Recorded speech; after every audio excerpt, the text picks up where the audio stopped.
This episode of the All About Pigeons podcast is brought to you by the National Birmingham Roller Club. The NBRC is a nonprofit organization dedicated to promoting the flying and breeding of Birmingham roller pigeons, a unique performance breed known for its acrobatic rolling flight. The club brings together fanciers from across the United States and around the world to share knowledge, grow the hobby, and celebrate these amazing birds. Each year, the NBRC hosts regional and national flying competitions, including the National Championship Flight, where members compete to showcase their best performing kits of rollers. Whether you're already raising Birmingham rollers or just fascinated by their aerial skills, the NBRC offers membership, bulletins, community, and resources to help you connect and learn more. Visit nbrc.us to join or find out how to get involved. Welcome to the All About Pigeons podcast, brought to you by the All About Pigeons nonprofit organization, which is dedicated to promoting education and promotion of the pigeon hobby. Every week, a listener requests to drive our conversations about all things pigeons. Join me, Philip Fry, as we learn and share stories about these incredible birds and this ancient hobby. Today we're going to be talking about judging the 2025 World Cup with the judge of the 2025 World Cup, Dan Galarza. So, Dan, thank you so much for coming on and being with us today. Thank you, Philip. Thank you for having me, buddy. So you just got done. I'll let you get some downtime back home with the family and stuff. And I immediately want to start picking that brain and hear all about your trips and everything else. So let's get started with where all were you traveling to and where all did you go when it came for judging the World Cup? Absolutely. Yeah, Philip. So I got back in mid-July. So where I went to, I went and started off in the US. The World Cup has been in that schedule, has been doing the US first. So the US was judging them for about a month and a half. You know, the US is the largest that we have with the finalists in the World Cup. So a month and a half there throughout the U.S., all over the U.S. From the U.S., we go overseas. So went over, if I can go in order, I want to say I went to Bulgaria. From Bulgaria, went to Romania. Romania, this time I went to England. So I've also judged, I'm trying to compare, I've also judged the European competition, which and that one includes Croatia and Germany. So for the World Cup, it didn't, but Bulgaria, Romania, England, Ireland, and then we went over to South Africa, Australia, Serbia. I'm sorry, it was also after in that Bulgaria, Romania area. So also went to Serbia. Quite a few countries. Again, more countries during the European judging that I went to, but some of those countries just weren't included in the World Cup, and I was actually surprised to find out.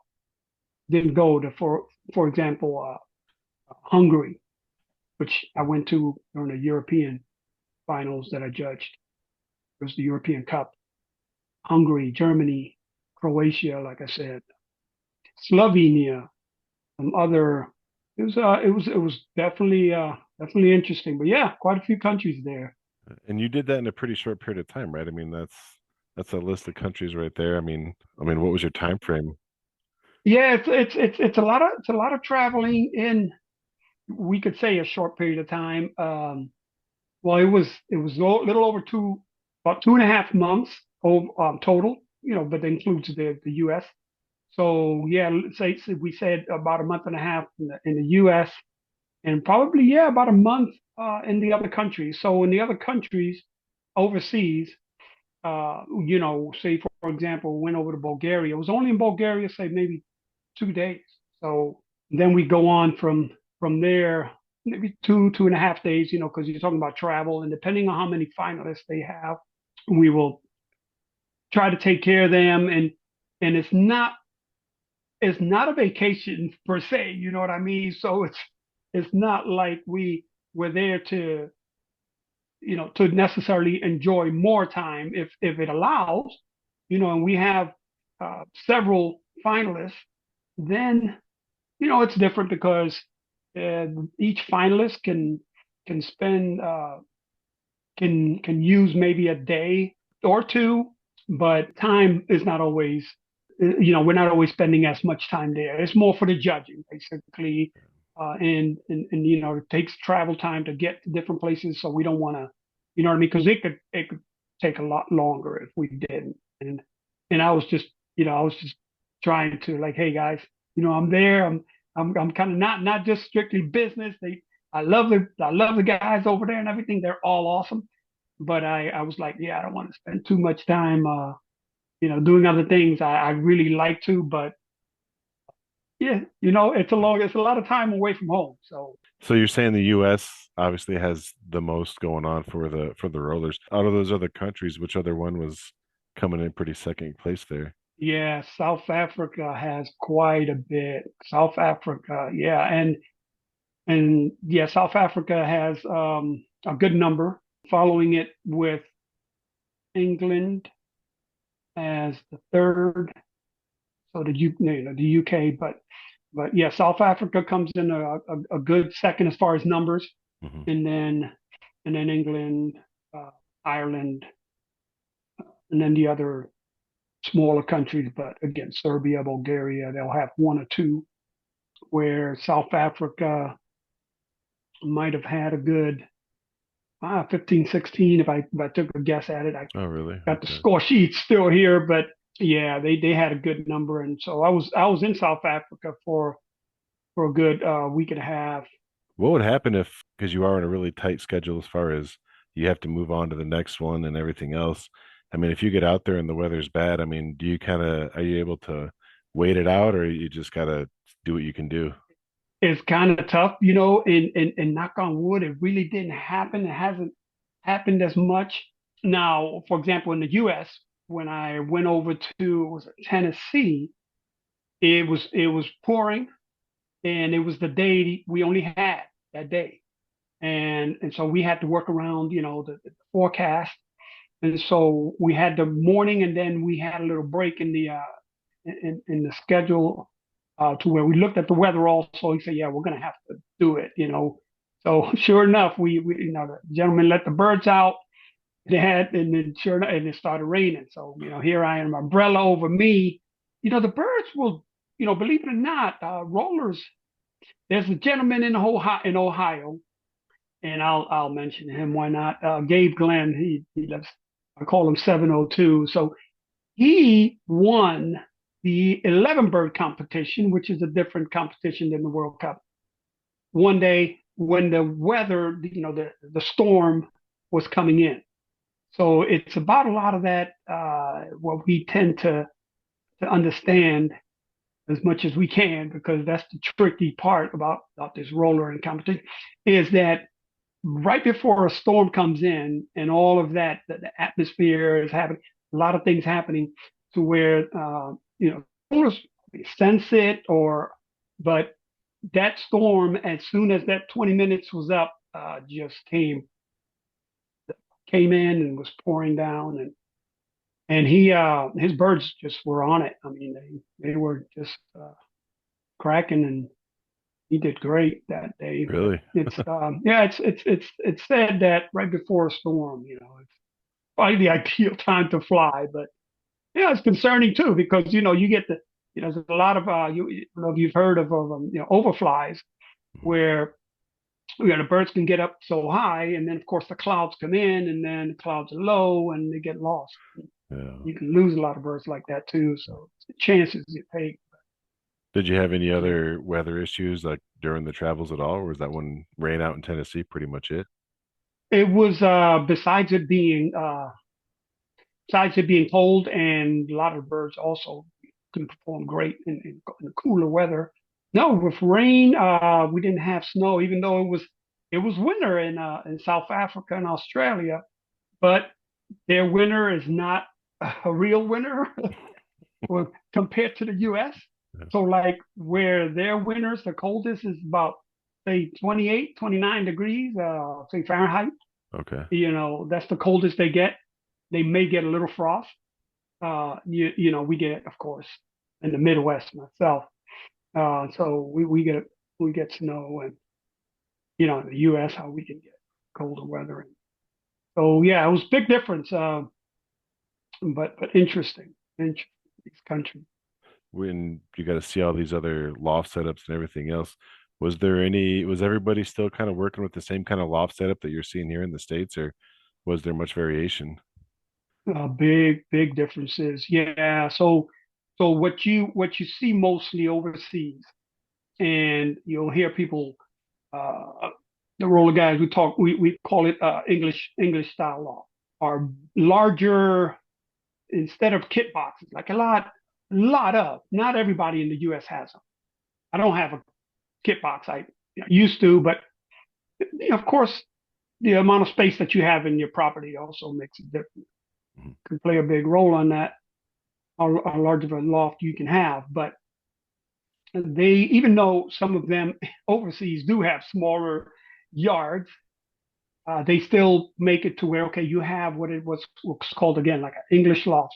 So they have a, say, a large shed, for example, and then they'll have the kit boxes inside of the shed to where the birds will fly into the main, say, hallway in the loft, and then they eat in there once they come down and land, and they're also released, initially from their kit boxes that are inside their loft, and they go into the generic hallway, released. When they come back down, they go into the hallway, they eat, and then once they eat, they go inside into their specific kit boxes. Huh. Yeah, it's different. A lot of people in the U.S. are starting to do more of that. I think it's pretty neat, but not that the kit boxes don't work, but I do have it's not an English style per se, but it's one where I can be inside, you know, feed my birds and not be out in, under the weather, to where you're worrying about, you know what I mean? Mhm. Birds either getting out and you're just going in to feed them. Um, but yeah, totally different loft setups overseas compared to the US. How many kit boxes would it be, like one on each side or two on each side? And then like, No, they most of them have, say, roughly six. oh, Six, yeah, 4 to 6, but usually more on the 5 to 6 kit boxes inside the lofts, and then they have their breeder sections okay. on, one side or both sides. Say they'll have their kit boxes towards the middle, Hmm. and then they'll have the breeder sections on each side. And if they need to split the cocks and hens up, they'll do that. Um, but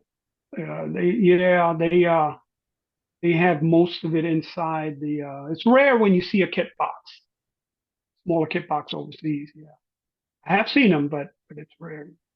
Was that kind of the same throughout all the different places, or was that more of just the England thing?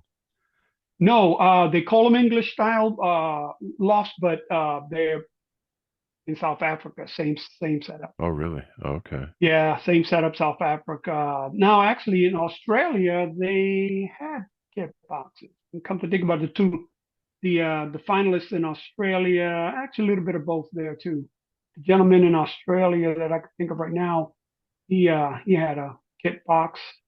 He's working on his larger one. I think that's probably the only reason he's just working on getting a larger one. But he did have a small kit box. Yeah, I mean that's nice to have a big common area for feeding, but definitely the breeding aspect of it would be really nice to be have control over, to have that on either side as well. Yeah, Yeah, that yeah. makes a lot of sense. That's interesting. And what about the birds? As far as, importing and exporting birds and stuff like that, I'm curious to see what were some of the families that you saw like in England and Australia? I mean, I know Australia especially because I know getting birds in and out of there is kind of tough. Like, what were some of the bloodlines and families that people were flying over there? So of course, most all these birds go back to England, right? Hmm. So, of course, Birmingham Rollers, right? Birmingham, England. But there's families of these. So, got a lot of guys that'll talk about, say, the George Mason family or Ollie Harris, Barry Shackleton. Those are all English guys, right? Um, and when you look at, say, for example, even in Ireland, or the Irish family that you hear a lot about nowadays. because they have taken them over to Ireland and have done some, great things. Some of those flyers have done some great things with them. Uh, so, now we're calling them Irish birds, right? But even during the interview I did with the gentleman this year, and some folks were happy to hear him say that they go back to such and such names of family, because he gave them credit. You know what I mean? He gave the Englishman credit for the birds that he cultivated to make his family, which is what we mostly do. We take we take a family of birds that we think is doing good, and we breed it with something else maybe, and that bird is now your family. So most of them go back to English birds, and whether location wise, where they're at the time.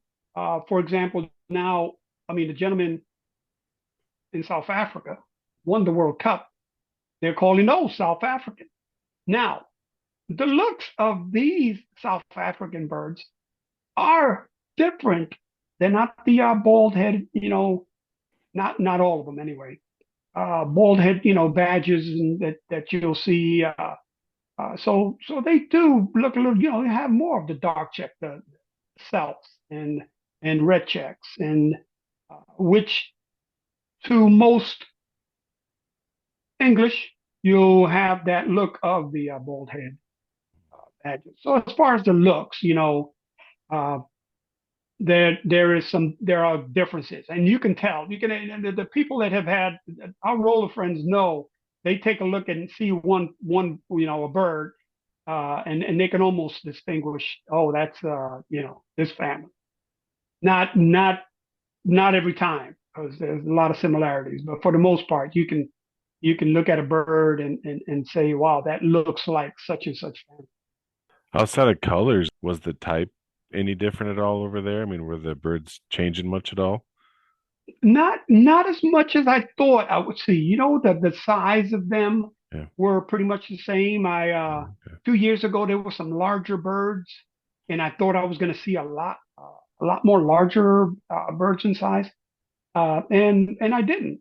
And for the most part, I was almost trying to feel them and get take advantage and feel feel some of those and see what that difference in the keel and such things were. But yeah, not much of a difference. And can you talk a little bit about so the gentleman who did win the World Cup in South Africa? Can you talk a little bit about what that fly was like and how those birds performed? Yeah, absolutely. So, gentleman's name is Rion Kruger. I gave him the AKA. I gave him the name the Kisser because he is he. And if they wouldn't have warned me beforehand, he's a happy guy. This guy is just as excited as he can get, and he will go if he gets you caught off guard, whatever. He, a kiss on the cheek, but he actually probably try to kiss you on the lips. I'm like, whoa, but he's just a happy guy. Yeah. We love our birds. I was ready for it, so he caught me on the cheek. But his birds anyway. Rion is funny because that day there was two gentlemen that were going to fly. A former World Cup champ, Sparks Axel, and they were only maybe 10 minutes from each other Mhm. in South Africa. Well, the weather, it was windy. Sparks Axel was supposed to fly in the morning. So he had an option because we had an additional day there. So Sparks said he's going to wait. And then he decided because he had to make up the decision to either fly that day or the next day. Well, he said, I'm not going to fly today. Well, then we went over to Rion Kruger's and he had to make his decision. And we went there. We had some time. Uh, we just were there as we waited. We were all having a good time, just chatting, laughing it up. And then he said he's going to do it. I was like, all right, we're ready.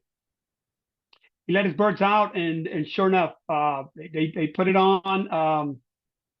They just went out to a certain location, and it was what you call a great pattern when the rollers are flying.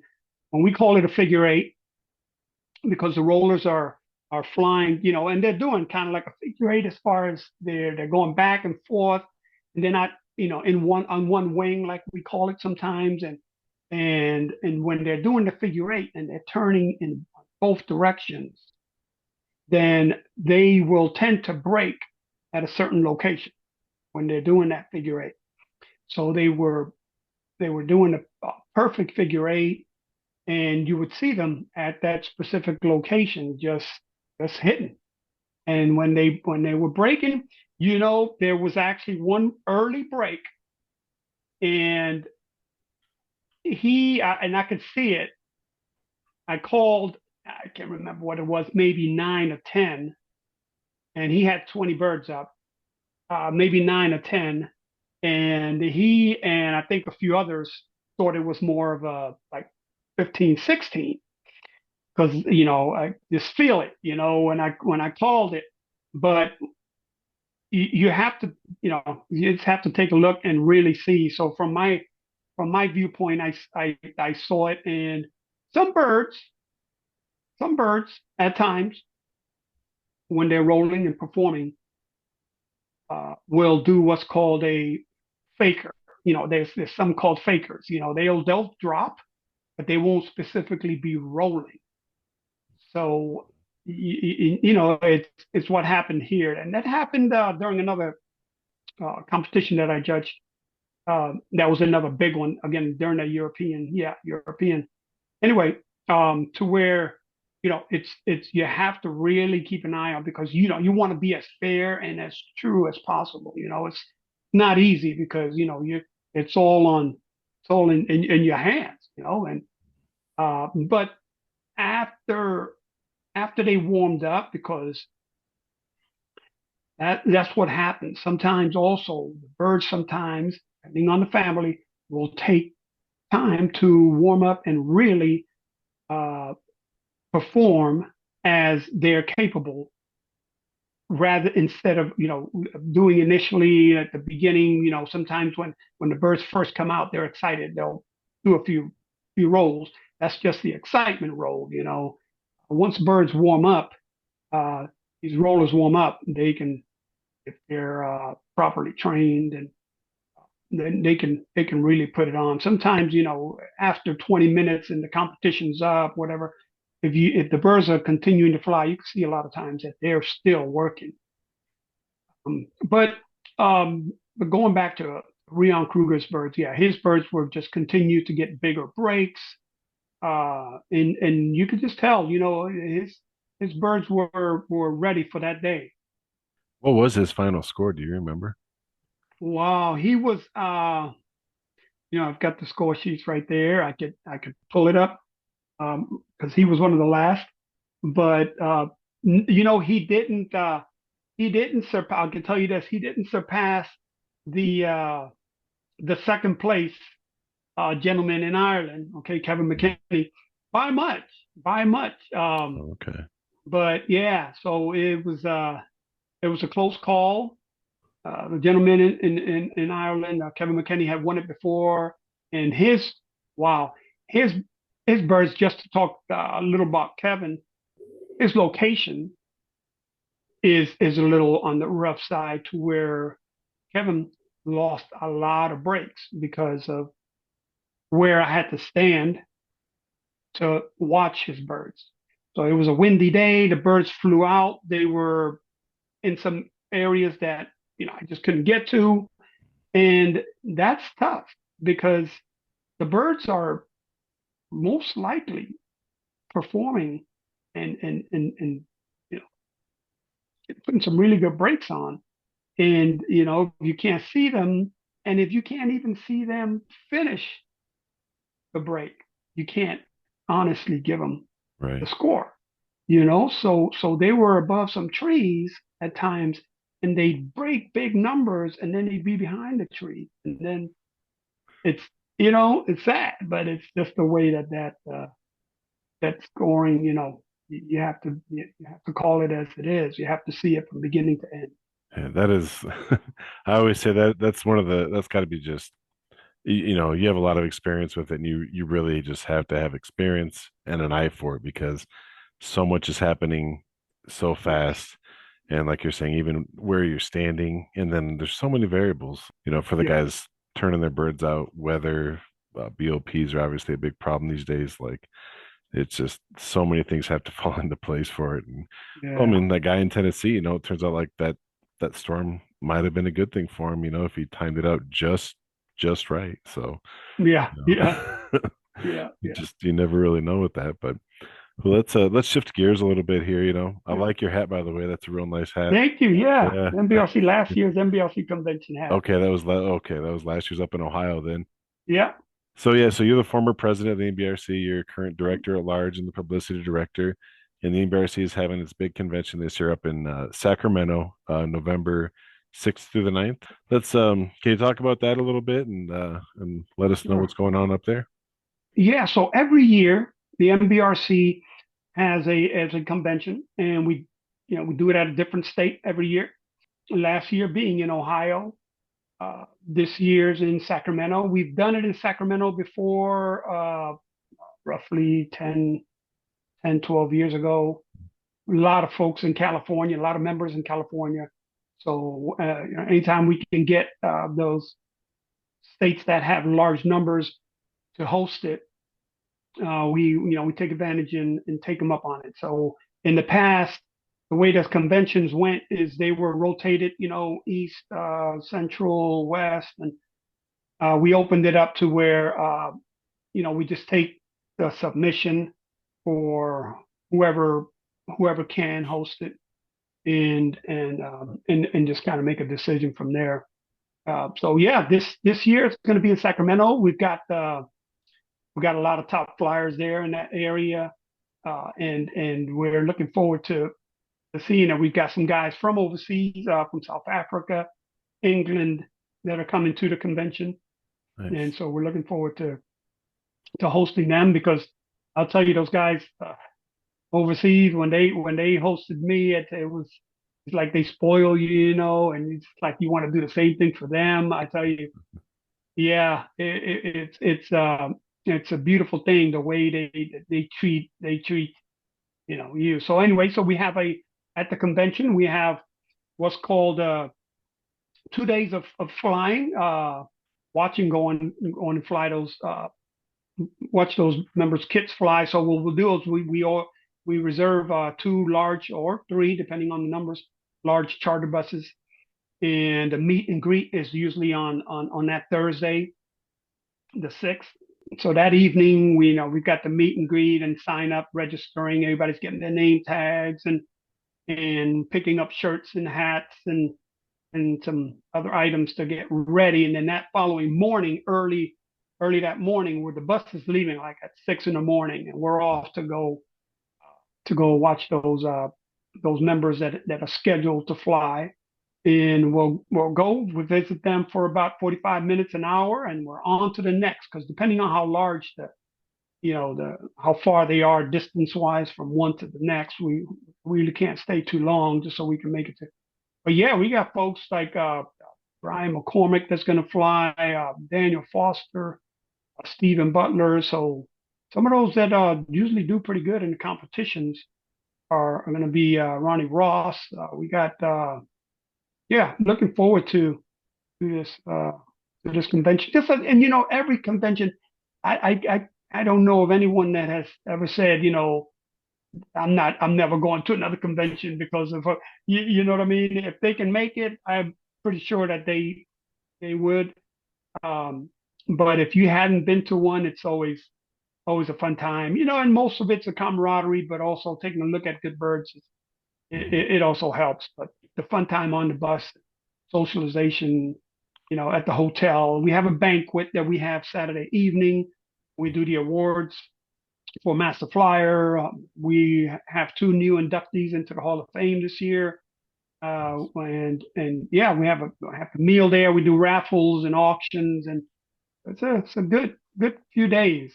Yeah, yeah, 6th through the 9th. I mean, that's yeah, a 4-day convention. That's a pretty packed calendar right there. And so, is it 2 days that you guys go out on the buses and watch the flies?